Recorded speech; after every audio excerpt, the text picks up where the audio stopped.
Hi hello నమస్తే welcome to BRK. నేను మానస. ఈరోజు మనతో పాటు ఉన్నారు ఎండిఎస్ ఆర్థో డెంటిస్ట్ మరియు ఇంప్లాంట్స్ స్పెషలిస్ట్ డాక్టర్ కరణం సుధీర్ చౌదరి గారు ఉన్నారు. వారితో మాట్లాడతాం. Hi sir. హాయ్ మా. సార్ ఇప్పుడు అంటే చాలామందికి ఏజ్ అయిపోయిన తర్వాత చాలామందికి టీత్ అనేది ఊడిపోతూ ఉంటాయి. సో అలాంటి వాళ్ళు అంటే చిన్న ఏజ్ వాళ్ళకు కూడా కొంతమందికి ఊడిపోతూ ఉంటాయి. సో అలాంటి వాళ్ళు మనం ఆ ప్లేస్లో మనం ఎలాంటి దంతాలు పెట్టుకోవచ్చు, అసలు ఆ టీత్ ఎన్ని రకాలు ఉంటాయి సార్, టైప్స్ ఎలా ఉంటాయి? ఇప్పుడు చిన్న వయసు కొద్దిమందికి ఇందుకు ముందు రోజుల్లో 40 50 వయసు వాళ్ళకి పళ్ళు పోయేవమ్మా. ఇప్పుడు మేము జనరేషన్లో ఫుడ్ హ్యాబిట్స్ వల్ల 20s 30s వాళ్ళకి పళ్ళు పోవడం చూస్తున్నాం, పళ్ళు తీయించేసుకోవడం. ఈ రీసెంట్గా అనుకుంటాను ఒక 35 ఇయర్స్ 34 35కే మొత్తం పళ్ళు తీసేసి మొత్తం కట్టడం జరిగింది. అవును, కొంతమంది అంటే ఏదైనా యాక్సిడెంట్ అయినప్పుడు కూడా వాటి ప్లేస్లో రీప్లేస్మెంట్ చేసుకుంటున్నారు. అవును, యాక్సిడెంట్ ఒక కారణం, పళ్ళు మెయింటెనెన్స్ సరిలేక చిగుర్లు వ్యాధి వల్ల అన్ని పళ్ళు కదిలిడిపోవడం ఒకటి. ఓకే. సో నేను ఎక్స్పెక్ట్ చేయలేము 30 32 34కి మేము మొత్తం రీప్లేస్ చేస్తామని. అయితే ఒకప్పుడే 60 ఏళ్ళు 50 ఏళ్ళకే పళ్ళు పోతాయని ఉండేది. ఇప్పుడు మీరు క్వశ్చన్లోనే మనకి చేంజ్ చేసుకోవాల్సిన పరిస్థితి. అంటే 30 ఇయర్స్ 35 ఇయర్స్ కూడా పోతున్నాయి, టీత్ పోతున్నాయి. సో ప్రధానంగా సగం మందికి పళ్ళు పుచ్చిపోయిపోతాయమ్మా. అది స్వీట్ వల్ల ఆ స్వీట్ విరుక్కొని ఆ విరుక్కున్నది డీకే అయ్యి ఆ డీకే పన్నంతా వ్యాపించి పన్ను నొప్పి వస్తుంది. సో మన దగ్గర ఏంటంటే పన్ను నొప్పి వస్తే ఒక సైడ్ లెఫ్ట్ సైడ్ పన్ను నొప్పి వస్తే ట్యాబ్లెట్లు వేసుకొని మెడికల్ షాప్కి వెళ్ళి ట్యాబ్లెట్లు తీసుకొని వేసుకొని రెండో సైడు లెఫ్ట్ సైడ్ నవ్వడం స్టార్ట్ చేస్తారు. ఈవెన్చువల్గా ఒకే సైడ్ నవ్వాలి, అక్కడ స్వీట్స్ తిరుక్కొని విరిగి లెఫ్ట్ సైడ్ కూడా నొప్పి స్టార్ట్ అవుతుంది. వెంటనే రారు కరెక్షన్కి. సో మళ్ళీ లెఫ్ట్ సైడ్ కూడా సేమ్ మెడికల్ షాప్కి వెళ్ళి మందులు తీసుకొని ఆ నొప్పి తగ్గిపోతుంది. చూసుకుంటే ఈవెన్చువల్గా ఆ పళ్ళు, ఆ నొప్పి వచ్చిన పళ్ళు ట్యాబ్లెట్స్ వాడిన తర్వాత కలర్ చేంజ్ అయిపోయి బ్లాక్ అయిపోయి పీస్ కింద అయిపోయి ముక్కలు అయిపోతాయి. ఇంకా నెక్స్ట్ ఒకసారి ఆ రెండు పళ్ళు పూర్తిగా గ్రౌండ్ లెవెల్కి విరిగిపోతాయి. అలాగే అయిన తర్వాత నెక్స్ట్ మిగతా పళ్ళకి స్టార్ట్ అవుతుంది అది అక్కడి నుంచి. సో ఈవెన్చువల్గా కొన్ని సంవత్సరాల్లో ఒక పన్ను 2 3 4 కొంత ముందు ఒక పన్ను ప్రాబ్లం వచ్చినప్పుడే వస్తే ఆ పీస్ తీసేసి కొత్త పన్ను కట్టేసుకోవచ్చు. లేదా రెండు వైపులా పీసెస్ బ్లాక్ అయిపోయిన పీసెస్ తీసేసి కొత్త రీప్లేస్ చేసుకోవచ్చు. లేదు అట్లీస్ట్ కొంతమంది 4-5 పళ్ళు పోయిన తర్వాత వస్తూ ఉంటారు. కొద్దిమంది మొత్తం నవిలే పళ్ళన్నీ పోయిన తర్వాత ముందు పళ్ళ పైన స్టార్ట్ చేస్తారు, వెనకే లేనప్పుడు. సో ఈ ప్రాసెస్లో ఫేస్ చేంజ్ అవుతుంది. మీకు గమనిస్తే ఆ ముందు పళ్ళ పైన నవిలే వాళ్ళకి, పెద్ద వయసు వాళ్ళకి ఈ దవడ ముందుకు వచ్చేస్తుంది. సో ముందుకు తెచ్చి కొరుక్కునేదానికి అది పర్మనెంట్గా ముందుకు ఉంటుంది. అయితే ఈ పళ్ళు లేనప్పుడు రీప్లేస్మెంట్ చేసే ప్రాసెస్లు రకరకాలు ఉన్నాయమ్మా. 1-2 పళ్ళు పోవడం, కొన్ని పళ్ళు పోవడం, మొత్తం 32 పళ్ళు పోవడం అమ్మా. సో ఈ పోయినప్పుడు పాత రోజుల్లో తీసి పెట్టుకునే పళ్ళు పెట్టుకునే వాళ్ళు నెక్స్ట్ బ్రిడ్జింగ్ అని వచ్చింది. బ్రిడ్జ్ అంటే అటు ఇటు పన్నుని సపోర్ట్ తీసుకొని క్యాప్స్ అని ఇస్తాం. నెక్స్ట్ ఎముకలో బిగించేవాళ్ళు ఇంప్లాంట్స్ అంటాం.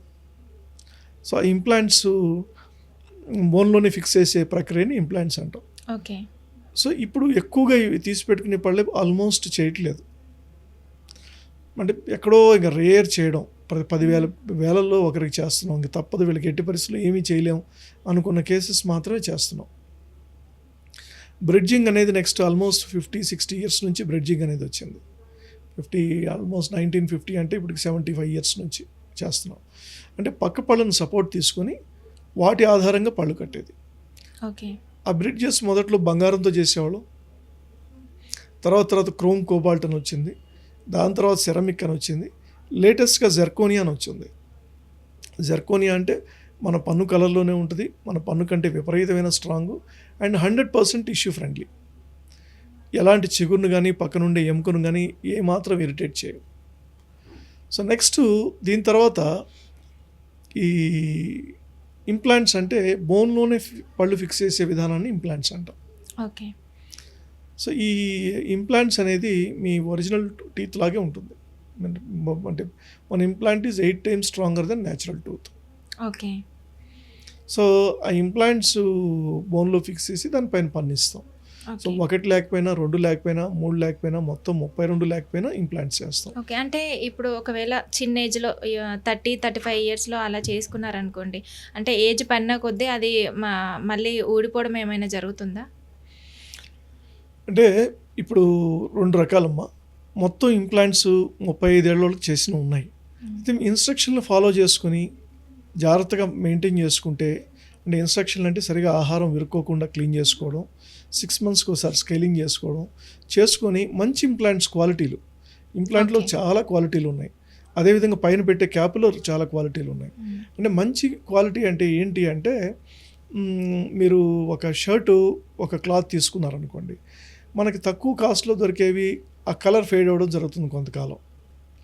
అలా మోడరేట్లో తీసుకున్నవి స్టాండర్డ్ ఉంటాయి కదా, ఫినిష్ తగ్గిపోద్ది, కలర్ పోదు. కానీ కొన్ని ఉంటాయి మనం చూస్తాం, ఇది నేను 5-7 ఇయర్స్ అయింది, 6 ఇయర్స్ అయింది, ఇప్పుడు కూడా కొత్త దానిలాగే ఉంది అంటాం.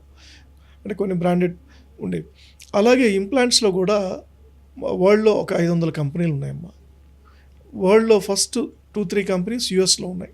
నోబెల్ బయోకేర్ అని ఆస్ట్రియాలో ఒకటి ఉంది, సెకండ్ బయోహార్జన్స్ అని యూఎస్లో ఉంది, నెక్స్ట్ స్ట్రామెన్ అని యూఎస్లో ఉంది. అయితే ఎందుకు వీటికి యూఎస్లో ఉండే కంపెనీలకి ఎక్కువ ఎందుకు బాగుంటాయంటే, వాళ్ళు మెటీరియల్ విషయంలో కాంప్రమైజ్ గారు, డిజైన్స్ విషయంలో రెగ్యులర్ రీసెర్చ్ జరుగుతుంటుంది. ఏ డిజైన్స్ బాగున్నాయి, ఫెయిల్ అయితే ఎందుకు ఫెయిల్ అయ్యాయి, ఇవన్నీ అనలైజ్ చేస్తుంటారు. ఎప్పటికప్పుడు మాడిఫై చేసి ఫెయిల్యూర్ రేట్ చాలా తక్కువ ఉంటుంది అక్కడ. తర్వాత next second companies, European companies, ఇవి కూడా బాగుంటాయి. అవి కూడా R&D స్ట్రాంగ్గా ఉంటుంది. సో ఇంకా నెక్స్ట్కి వచ్చేసరికి కొరియా నుంచి కొన్ని ఇంప్లాంట్స్ వస్తాయి. ఓకే. ఇప్పుడు చైనా కూడా తయారు చేస్తుంది. ఇండియా ఇప్పుడు ఇంకా బిగిన్ కాలేదు, ఇంకా స్టార్ట్ చేయబోయే దశలో ఉన్నాం. కారణం ఏంటంటే, ఈ ఇంప్లాంట్స్ అనేది మెనీ సోఫిస్టికేటెడ్ వరల్డ్లో ఇప్పుడు వరకు జరుగుతున్నది ఏంటంటే, వరల్డ్లో 500 కంపెనీల్లో మంచి ఫేమస్ కంపెనీలు ఒక 100 కంపెనీస్ ఉంటే, 100లో మెజారిటీ మ్యానుఫ్యాక్చరింగ్ వచ్చి కంపెనీ యూఎస్లో ఉన్న మ్యానుఫ్యాక్చరింగ్ జర్మనీలో జరుగుతుంది. అంటే మా ప్రిసైజు మోస్ట్ వాల్యుబుల్ థింగ్స్ అన్నీ మ్యానుఫ్యాక్చరింగ్ హబ్ జర్మనీగా ఉంది. ఇప్పుడు లేదు, సెకండ్ గ్రేడు తక్కువ ఉండేవి, బల్క్ వాల్యూమ్ ఎక్కువ ఉందంటే చైనాలో మ్యానుఫ్యాక్చరింగ్ జరుగుతుంది. సో ఇంకా ఇండియా వరకు ఇంకా రాలేదు, మేబీ ఇంకా స్టార్ట్ అవుతాయి కమింగ్ డేస్లో. కొన్ని స్టార్ట్ చేశారు, కానీ ఆ ఇంప్లాంట్స్ సక్సెస్ రేట్ చాలా తక్కువ ఉంది. సో ఇప్పటికీ మనం బయట నుంచి వస్తాయి కాబట్టి, యుఎస్ నుంచి వాళ్ళకి $100, $200, $300 అంటే వాళ్ళకి $300. మన దగ్గరికి వచ్చేసరికి $300 ఒక ఇంప్లాంట్ అంటే 30,000 కనిపిస్తుంది మనకి, 27,000 అవుతుంది. అందుకని ఇంప్లాంట్స్ కూడా కొంత కాస్ట్లీ అనే అభిప్రాయం పబ్లిక్లో ఉంది. సార్, ఇప్పుడు ఇందాక అన్నారు కదా ఇంప్లాంట్స్ అనేసి, అంటే ఏ ఏజ్ నుండి స్టార్ట్ చేయొచ్చు సార్? సో ఏ వయసు వాళ్ళైనా చేసుకోవచ్చమ్మా, కింద ఎముక బాగుండాలి. ఇప్పుడు ఇంతకుముందు షుగర్ పేషెంట్స్ చేసేవాళ్ళం కాదు, ఇప్పుడు షుగర్ కూడా చేస్తున్నాం. అంటే HbA1c 3 months యావరేజ్ షుగరు 7 లోపల ఉన్నప్పుడు మొత్తం పళ్ళు లేకపోయినా మొత్తం ఇంప్లాంట్స్ చేస్తాం. ఇప్పుడు మేమే అమీర్పేట్ డెంటల్ హాస్పిటల్లో ఇప్పుడు మేము కొన్ని వందలు ఫుల్ మౌత్స్ చేసి ఉంటామమ్మా. షుగర్ పేషెంట్స్కి చాలామందికి చేసాం. ఓకే, ప్రాసెస్ ఎలా ఉంటుంది సార్? అయితే ఈ ప్రాసెస్ అనేది 3 నుంచి మొత్తం 32 పళ్ళు కట్టుకోవాలనుకుంటే, ఇంప్లాంట్ వేసుకునే దానికి ఒక 3 to 4 hours ప్రాసెస్ ఉంటుంది మా ఇంప్లాంట్స్ వేసేదానికి. ఓకే. వేసిన తర్వాత మెజర్మెంట్ తీసుకుంటాం.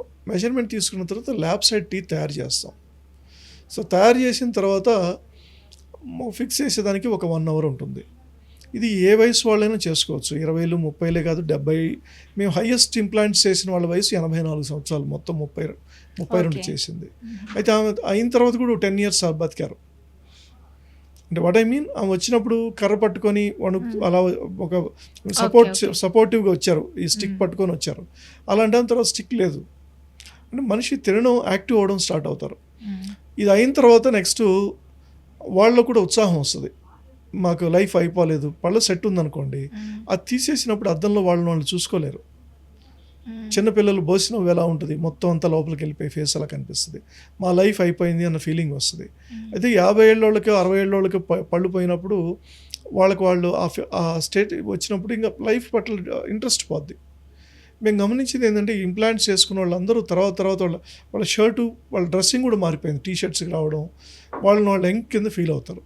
అంటే ఏదైనా లైఫ్, సపోజ్ మీరు నోట్లో సెట్ పెట్టుకొని అది ఎప్పుడు జారిపోతుందో తెలియదు, లేదా మనం సెట్ పెట్టుకుంటే కదులుతున్నాయని తీసి ఎవరు లేనప్పుడు రూమ్ తలుపేసుకొని తినడం, అందరిలో సోషల్గా తినేదానికి ఇబ్బంది పడడం, లేదా ఇవన్నీ ఏంటంటే వాళ్ళకు ఒక రకమైన ఇబ్బందులు క్రియేట్ చేయడం వల్ల లైఫ్ మాకు అయిపోయింది, అనే అభిప్రాయానికి వాళ్ళు మేము గమనించింది వాళ్ళతో మాట్లాడినప్పుడు, డెప్త్ మాట్లాడినప్పుడు వాళ్ళు ఎక్స్ప్రెస్ చేస్తుంటారు. ఓకే. అయితే దీన్ని చూసిన తర్వాత ఒక ఉత్సాహం స్టార్ట్ అవుతుంది. అన్నీ తింటారు, ఫ్రూట్స్, అన్ని రకాల ఆహారం. తర్వాత మాట్లాడేటప్పుడు స్మైల్ బాగుంటుంది, పెదాలు బుగ్గలన్నీ బయటకు వస్తాయి, వాళ్ళ ఏజ్ కూడా కొంత తగ్గినట్టు అనిపిస్తారు. ఓకే. అంటే ఈ ట్రీట్మెంట్ తర్వాత మనం ఎలాంటి ప్రికాషన్స్ తీసుకోవాలి సార్? అంటే ప్రత్యేకమైన ప్రికాషన్ ఏం లేదమ్మా. మనం మార్నింగ్ నైట్ బ్రష్ చేయడం, వాటర్ ఫ్లాసింగ్ అని క్లీన్ చేసుకునేది, ఆ గ్యాప్స్ చిన్న చిన్న గ్యాప్స్ ఉండే క్లీన్ చేసుకోవడం, 6 monthsకి ఒకసారి స్కేలింగ్ చేసుకోవడం, ఈ 3 చేస్తే సరిపోద్దమ్మా. Okay sir. Thank you so much. మంచి ఇన్ఫర్మేషన్ అందించారు. Thank you. థ్యాంక్స్ అమ్మా.